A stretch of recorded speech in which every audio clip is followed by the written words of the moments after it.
So guys welcome to my new mini blog. তো আজকে আমার ব্লগের ডে হচ্ছে 37 নম্বর দিন, যে আজকে আমি কতটা কাজ করতে পারছি এটাই আপনাদের সঙ্গে শেয়ার করবো।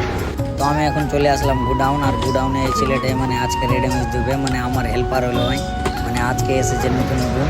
তো ফাইনালি এখন মালটাল ফেলে আমি দিয়ে দিলাম মেস করে, মিস্ত্রিকে দিতে লাগলো এখন। আর এখন আমি মানে মালটা ওই সেনে রেখেছিলো, আমি উপরে গেছিলাম, তার জন্য এই যে মালটা এই সেনে রেখেছিলো। তো আমি ওর একটু মজা নিতে নিতে ভিতরে গেলাম, ভিতরে যে এখন মালটা ডাব্বাতে ভরতে লাগলো। তো মিস্ত্রিকে এখন মালটা দিব। তারপর মিস্ত্রি আমাকে বললো 20 টাকার চা নিয়ে, তো 20 টাকা নিয়ে আমি চলে গেলাম চা আনার জন্য। আর চাটা নিয়ে আমি চলে গেলাম যেখানে কাজ করছে সেখানে। তো এখান থেকে চাটা খাওয়ার পর আবার আমি নিয়ে গেলাম লেবার, এটা সেই যে টানছে দেখতে পাচ্ছি। মিস্ত্রি আর একটা আমি, মানে দুটা লেবার দুটো মিস্ত্রি মিলে কাজ করি এখন। আমার লেবার দেখতে পাচ্ছে কপ্পে টানছে, আমি সে মানে মালটা নিয়ে এসে দিয়ে দিয়েছি।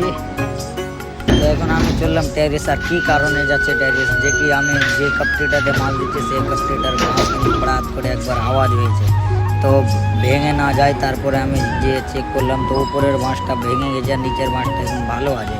তো মানে দুটা বাঁশ আছে এখানে, তো একটা ভেঙে গেছে একটা ভালো আছে। তারপরে আমি চলে আসলাম লাঞ্চ করার জন্য। তো লাঞ্চ টাঞ্চ করে এখন আজকে ঘুমিয়ে, আর আমাদের রুমে এখন চারটা ফ্যান হয়ে গেছে। চারটা ফ্যান নিয়ে এসে আমরা কালকে রাত্রে ফিট করেছি। তো লাঞ্চের পর আমি আবার মাল নিয়ে এসে ফেলে মানে মালটা কেটে রেখে দিয়েছি পানি দিয়ে। আর এখন মিস্ত্রি আমার মানে লাগেনি কাজে, থাপে নামিনি এখন মিস্ত্রি।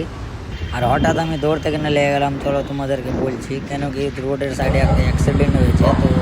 তো মানে যে ছেলেটার অ্যাক্সিডেন্ট হয়েছে দেখতে পাচ্ছ, মাথা খাম হয়েছে, কান থেকে রক্ত বেরিয়েছে, মানে অনেকটি মানে ক্ষতি হয়ে গেছে। আর হেলমেট পরেছিল না, তার জন্য আরও মাথা একদম উল্টা হয়ে ফুলে গেছে। তো গাইস এখান থেকে আমার আজকের ব্লগ।